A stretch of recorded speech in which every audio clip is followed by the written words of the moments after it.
Nung bumalik ako sa bahay, wala ako ng pangarap. Akala ko sa aking pag-aaral sa lupa, kakaharap ako ng sagot ng paraan upang may bangon ng aking bayan mula sa pagkakalumong. Ngunit ano ang dinatan?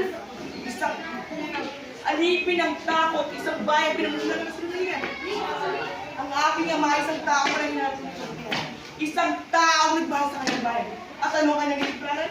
Pinahirapan, inapi, tinitil ng walang awa. Ang kanyang pagkamatay nila ang pagkulang sa sakit. Ito ay isang paalala sa ating bayan ng katotohanan na may kasalanan, may kapalit na dugo. Ngunit, hindi ba dapat may pag-asa? Hindi ba dapat may paraan ang lahat ng ito? Kaya kong gumawa ng paraan. Kaya ko rin magturo ng liwanag sa gitna ng dilim.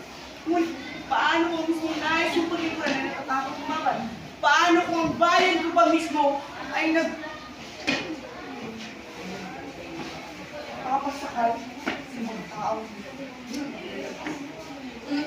At si Malakara, siya ang taong liwanag sa madilim kong daan. Ngunit kung pati siya gawin sa akin ng mga makapangyarihan, paano kung sa aking laban para sa bayan siya ang may kabuyan? Kapag hindi ako susubo. Hindi ko kailangan talikuran ang pangarap ng aking ama. Kung kailangan kong lumaban, lalaban ako. Kung kailangan kong isigaw ang katotohanan, isisigaw ko ito. Kahit buhay ko pa ang kabayaran. Ang aking bayan ng dinamang mananatili sa dilim. Darating ang araw ng katotohanan mismo ang magpapalaya sa akin. Kung kailangan ko sa kawan naman, simulan ko babago ito.